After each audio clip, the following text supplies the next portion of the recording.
नमस्कार बच्चों। आज कक्षा 11 की पाठ्य पुस्तक आरोह से जिस रचयिता को हम लोग पढ़ेंगे उनका नाम है बाल मुकुंद गुप्त। जो लिखना था वह लिखा गया। अब खुलासा बात यह है कि एक बार सो और ड्यूटी का मुकाबिल कीजिए। बाल मुकुंद गुप्त जी का जन्म सन 1865 ग्राम गुड़ियानी, जिला रोहतक, हरियाणा में हुआ। इन्होंने प्रमुख संपादन जिन जिन अखबारों का किया उनमें से मुख्य हैं अखबार-ए-चुनार, हिंदुस्तान, हिंदी बंगवासी और भारत मित्र। इनकी प्रमुख रचनाएं हैं शिव शंभू के चिट्ठे, चिट्ठे और खत, खेल, तमाशा। और इनकी मृत्यु सन 1907 में हुई। गुप्त जी की आरंभिक शिक्षा उर्दू में हुई। बाद में उन्होंने हिंदी सीखी। विधिवत शिक्षा मिडिल तक प्राप्त की, मगर स्वाध्याय से काफ़ी ज्ञान अर्जित किया। वे खड़ी बोली और आधुनिक हिंदी साहित्य की स्थापित करने वाले लेखकों में एक थे। उन्होंने भारतेंदु युग और द्विवेदी युग के बीच की कड़ी के रूप में खुद को स्थापित किया। बाल मुकुंद गुप्त राष्ट्रीय नवजागरण के सक्रिय पत्रकार थे। उस दौर के अन्य पत्रकारों की तरह वे साहित्य सृजन में भी सक्रिय रहे। पत्रकारिता उनके लिए स्वाधीनता संग्राम का हथियार थी।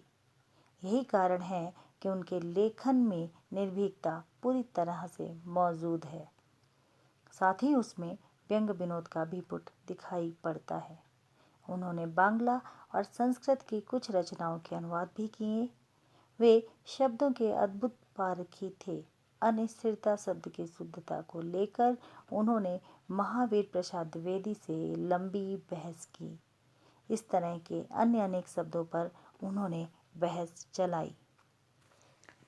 विदाई संभाषण उनकी सर्वाधिक चर्चित व्यंग्य कृति शिव शंभू के चिट्ठे का एक अंश है। यह पाठ वायसराय करजन, जो कि 1899 से 1904 तक एवं 1904 से 1905 तक 2 बार वायसराय रहे। इनके शासन में भारतीयों की स्थिति का खुलासा किया है। कहने को उनके शासनकाल में विकास के बहुत सारे कार्य हुए, नए नए आयोग बनाए गए, किंतु उन सब का उद्देश्य शासन में गोरों का वर्चस्व स्थापित करना एवं साथ ही इस देश के संसाधनों का अंग्रेजों के हित में सर्वोत्तम उपयोग करना था। हर स्तर पर करजन ने अंग्रेजों का वर्चस्व स्थापित करने की कोशिश की। वे सरकारी निरंकुशता के पक्षधर थे।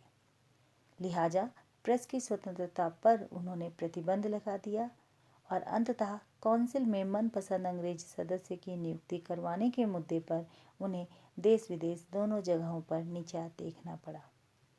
क्षुब्ध होकर उन्होंने इस्तीफा दे दिया और वापस इंग्लैंड चले गए। इस पाठ में भारतीयों की बेबसी, दुख एवं लाचारी को व्यंग्यात्मक ढंग से लॉर्ड कर्जन की लाचारी से जोड़ने की कोशिश की गई है। साथ ही यह दिखाने की कोशिश की गई है कि शासन के आताताइयों के रूप में हर किसी को कष्ट होता है, चाहे वह सामान्य जनता हो या फिर लॉर्ड कर्जन जैसा वायसराय। यह उस समय लिखा गया गद्य का नमूना है जब प्रेस पर पाबंदी का दौर चल रहा था। ऐसी स्थिति में विनोद प्रियता, चुलबुलापन, संजीदगी, नवीन भाषा प्रयोग एवं रवानगी के साथ ही यह एक साहसिक गद्य का भी नमूना माना जाता है।